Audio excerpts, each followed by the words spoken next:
അവിട്ടം നക്ഷത്രക്കാരെ സംബന്ധിച്ച് അത്ര അനുകൂലമായിരിക്കുന്നതായ ഒരു സാഹചര്യത്തിലൂടെ ആകണമെന്നില്ല മുമ്പോട്ട് പോകുന്നത്. ഗുണങ്ങളും ദോഷങ്ങളും ഇടകലർന്ന സ്ഥിതി അനുഭവപ്പെടാം ഈ വർഷാരംഭത്തിൽ.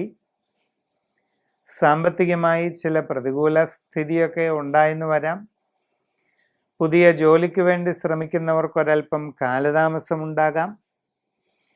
എങ്കിലും ശ്രമം തുടരുക. ഈ വർഷം ഉറപ്പായും നേട്ടങ്ങളുണ്ടാകുന്നതാണ്. വിദേശ രാജ്യത്ത് ജോലിക്ക് പോകാൻ ശ്രമിച്ചു കൊണ്ടിരിക്കുന്നവർക്കും ഒരൽപ്പം താമസമൊക്കെ അനുഭവപ്പെടാം. പരിശ്രമം തുടരേണ്ടതാണ്. അന്യദേശങ്ങളിൽ വിവിധ മേഖലകളിൽ ജോലി ചെയ്തുകൊണ്ടിരിക്കുന്നവർ കൂടുതൽ ശ്രദ്ധാപൂർവം എല്ലാ കാര്യങ്ങളും ചെയ്ത് മുമ്പോട്ട് പോകുന്നത് നന്നായിരിക്കും. നിങ്ങളുടെ അശ്രദ്ധയും ആലോചനക്കുറവും കാരണം നിങ്ങളുടെ കർമ്മരംഗത്ത് ഒരു പോരായ്മ ഉണ്ടാകാതെ വളരെ ശ്രദ്ധിക്കേണ്ടതാണ്. ജീവിതത്തിൽ വളരെ പ്രധാനപ്പെട്ട മാറ്റങ്ങൾ ഉണ്ടാകാവുന്ന ഒരു കാലഘട്ടമാണ്. വിവിധ മേഖലകളിൽ സ്വന്തമായി തൊഴിലുകൾ ചെയ്തുകൊണ്ടിരിക്കുന്നവർ വളരെ ശ്രദ്ധിച്ച് മുമ്പോട്ട് പോകണം. ചെറിയ ചില പോരായ്മകളും തടസ്സങ്ങളുമൊക്കെ നിങ്ങളുടെ കർമ്മ മേഖലയിൽ ഉണ്ടായേക്കാം. സാമ്പത്തിക ഇടപാടുകൾ ശ്രദ്ധിച്ച് നടത്തേണ്ടതാണ്. കുടുംബത്തിൽ എല്ലാ കാര്യങ്ങളിലും വളരെ ശ്രദ്ധാപൂർവം ഇടപെടുക. സംഭാഷണത്തിൽ വളരെ കരുതലും മിതത്വവും ശീലിക്കുക. ദീർഘകാലമായിട്ട് ചിന്തിക്കുന്ന പല കാര്യങ്ങളും നന്നായി ആലോചിച്ച് മുമ്പോട്ട് കൊണ്ടുപോവുക. പണമിടപാടുകൾ വളരെ ശ്രദ്ധിച്ച് നടത്തേണ്ടതാണ്.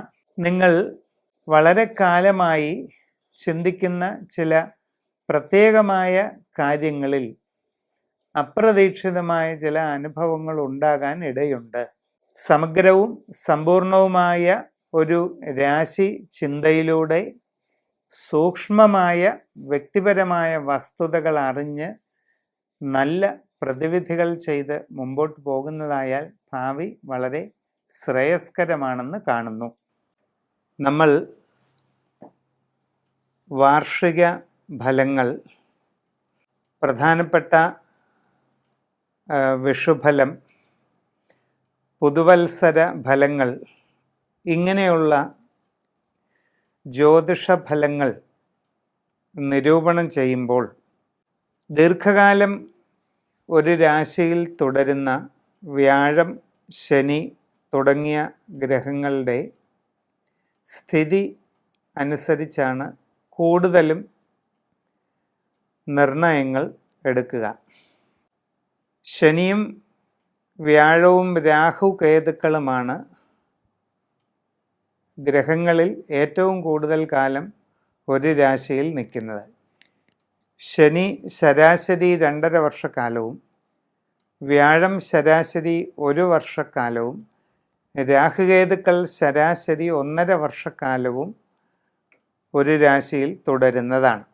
വർഷം ആരംഭിക്കുമ്പോൾ വ്യാഴം മേടം രാശിയിൽ രാഹുവുമായിട്ട് യോഗം ചെയ്ത്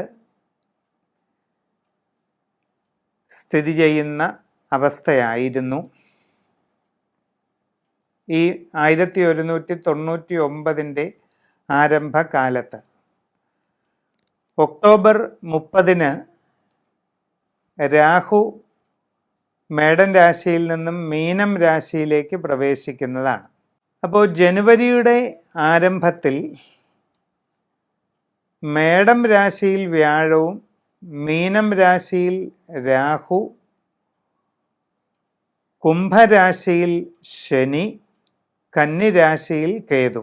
ഇതാണ് ഗ്രഹസ്ഥിതി.